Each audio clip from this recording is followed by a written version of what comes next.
All right, we are live. Good evening, ladies and gentlemen. Just kidding, there's no ladies. Um, so we're here tonight to do our second live card review. Tonight we're going to be going over the diamond set for the purposes of PvP. So we're going to be looking at only PvP cards and talking about them for the purposes in PvP. I am Pun Intelligent, and with me tonight I have Wretched and Baron, who are going to be our main card reviewers. And this lovely fellow showing you cards is Jansen. Hello. All right, go ahead and take it away, dudes. Okay, so looking here at hex-datamine.com, that's what we're using for looking at all the cards that have been spoiled so far. We're going to go straight down the list. If you want to follow along, just go there, click on cards, select the diamond color and the PvP game type, and that'll bring up what we're looking at. First actual card on the list is Adamanthian Scrivener. The Adamanthian Elite is token, so we'll skip over that. Scrivener is a 1/1 for 1 with 1 white threshold. It has the ability when a troop enters play under your control, you gain 1 health. Apparently, this has been seen to also give you a life when it enters play. It counts itself, so small bonus there. I think this card is actually playable. Maybe it needs a little bit of support. Cards like this have been played in Magic before, and you guys might know the Soul Sisters deck. But it's not unplayable. I wouldn't draft it, but in Constructed, if with the right amount of help, this card could see play. Yeah, I pretty much agree there. He could be good with the right support in Constructed. Another point that might be in this card's favor is that a lot of the aggressive creatures have 1 toughness, so he can block profitably. Yeah, not a whole lot to say about him. I definitely would not play him in draft, but could be good in Constructed. Moving down the list, we have the Angel token, which deals with the card Trial of Faith, which we'll talk about later. And then we have Ascetic Aspirant. This card is a 3/4 for 4 with 2 diamond thresholds. He has no basic abilities. He's just a 3/4, but you can tap him to transform him into the Enlightened Seeker. The Enlightened Seeker is a 0/1, and you can't play cards, but at the start of your turn, you draw a card. And then if you have 7 or more cards in hand, he transforms into the Transcended. The Transcended is a 6/5, and if you would draw a card, you search your deck for any card and put it into your hand instead. So obviously the Transcended is very powerful, but the trick is turning him into the Transcended. As a 3/4 for 4, he's okay to start with, nothing special. The Enlightened Seeker is obviously not what you want to have, but you have to get him there before you get to the Transcended. So ideally, you play this card, the Ascetic Aspirant, on turn 4, and then when you can pass a turn and you have 5 or 6 cards in hand, you pass a turn. At the end of their turn, you tap him to turn him into this, draw your 7th card on your turn, and then turn him into Transcended. Obviously, he gets blown out by removal, and if you're not anywhere close to 7 cards, this card is not going to be that great. But I think it has potential. I sort of agree. Everything that Richard said is 100% true. I just don't think any of that stuff is actually very likely. I think it'd be very hard to stay at very close to 7 cards going into turn 5. Because they're so likely to be able to kill you. Like you basically can't play spells to stay at the right number of cards. You can play about like 1 card. So it's really risky. And if you go down in cards to keep yourself alive to play Ascetic Aspirant in the first place, then you have a possibility of just dying because you can't play spells once you activate. Like once you tap your Ascetic Aspirant, you're sort of all in on the Enlightened Seeker. You literally can't play cards. That's it. You're just stuck. So you really have to be safe. Otherwise, like if they have something to do while you're stuck on Seeker, then you have a big problem. The reward is very high, but the risk is also substantial. Especially if they have any kind of discard at all, you can get really blown out. For a 3/4 for 4 cost, would you say that's like a little subpar cost for power? Just playing this card? For this set, it's fine. Okay. For Hex, that's not too bad. It's playable. Just I wondering. would if just draft having it. I would draft it all day long. All right. Yeah, it's a fine card in draft. I just drafted a 3/4 for 4 with no abilities. That is great. All right. Okay, so moving on. Blessing the Fallen. This is an interesting card. The quality of it goes up the more Inspire cards that exist in the game, and especially, of course, ones that exist in your deck. So what it does, it's a 3 casting cost constant with a threshold of 2 white, so it doesn't leave. It says troops you control are inspired by troops of Inspire in your graveyard, as though they were in play. So basically, if they kill your Inspire guys, your Inspire deck is not going to get wrecked. This is pretty sweet. I'd probably sideboard it against like a Wrath of God style deck, or like with Extinction in this game, I suppose. So that if they Extinction you can still play awesome creatures and they'll get bonuses. It's certainly playable. I think it depends, again, on the quality of the Inspire guys, and there are a few that are pretty good. So I think it's decent play, especially in the sideboard. If it's a removal-heavy format, maybe even in the main. Yeah, pretty much the same thoughts. I think the real home for this card is in the sideboard against Extinction decks. In the main, I mean, being a 3-drop in a creature deck, you probably are going to be better off just playing creatures in the main so you can start attacking them. But, I mean, having your one guy after Extinction be really awesome and get your Inspire bonuses, even though your cards died, could be good. It's a little unfortunate that it's a rare. It'd be cool if it was an uncommon for drafts, but whatever. No big deal. Moving on, we have Blinding Light. It's 3 cost instant with a single diamond threshold. It says prevent all damage that would be dealt to you and troops you control this turn. There's a magic card just like this called Safe Passage. It's never been really good in Constructed. It's been okay in Draft.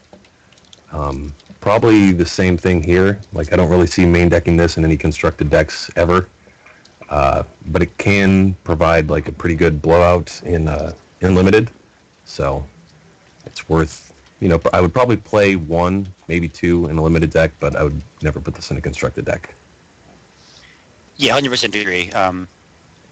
I suppose if there were actually no, I can think of one time when you play this in Constructed. This would be against the Eye of Creation combo deck that killed you with Ragefire. Theoretically, Blinding Light will let you live for 1 turn when they're going off, and then you can hopefully kill them on your turn. But other than that, that's about the only time I play it Constructed, and that's super techy. I don't think that's actually even good combo. Yeah, even then, you might dodge the Ragefire damage, but they're probably going to have a whole bunch of creatures in play too, depending on how the Eye of Creation deck actually looks in the end. So you'll just die anyway next turn. Yeah, it's like a maybe Hail Mary saving grace, but I wouldn't actually even really play it. That's just for fun. Just thinking about it, how cool that would be. So going on down here, we're going to skip by Bold Heart. That comes up later. Captain of the Dragon Guard. So this guy is he's a little bit overcosted is his problem. He's a 6 casting cost creature with a double white threshold, and he's only a 3/3. So as a 3/3 for 6, his ability has to be really, really good. Unfortunately, it's not. It says when this troop enters play, you put target troop in your graveyard on top of your deck. That troop gets permanent +1/+1. So okay, that's cool. He makes a guy who's died a bigger, better guy that you can draw next turn. But it doesn't actually get you ahead. The guy goes on top of your library, not into your hand. And as a 3/3 for only 6, on turn 6, you want to be doing something really impressive, and making a 3/3 is really not where you want to be. The only time that I thought of how this card could be good is if you can loop 2 of them against a removal-heavy blood deck or something, where you can just continuously make larger and larger captains of the Dragon Guard until they run out of cards. I don't think that's actually very good, but that's the only time I've seen it that it looks actually reasonable as a thing to do, is with Captain of the Dragon Guard. With multiples of them. All right. He's not unique. Yeah, in Constructed, I think 6 mana is just too much for an effect like this. Being a 3/3 is really not good enough. I could see playing him in Draft a little more, assuming you have a super bomby creature that you think might die. Even then, it's not the greatest. but I could consider playing him in draft if I had, a really good bomb or two. But yeah, I don't really know about the looping Dragon Guards plan because, I guess it's okay, but you're still not getting ahead cards, and it's taking a whole lot of mana to do that. Moving on, we have Charge. It's a 2-cost instant with a 1 diamond threshold. Target troop gets permanent +1/+1. Pretty simple. It's a very small boost. 2 mana is not a lot, but it's not the cheapest. Compared to other removal spells, this is not really very good. I don't think this will ever see constructed play. But in draft, it's something. Being a quick action, you can play it in combat to maybe kill their guy or maybe, trade up. Not great, but I could see myself playing 1 or 2 in limited. Yeah, I agree. As a draft trick, it's acceptable. It is a permanent effect, which is kind of cool, but it's such a small effect. Like you have to be really sort of specific with it for it to actually get a card out of it.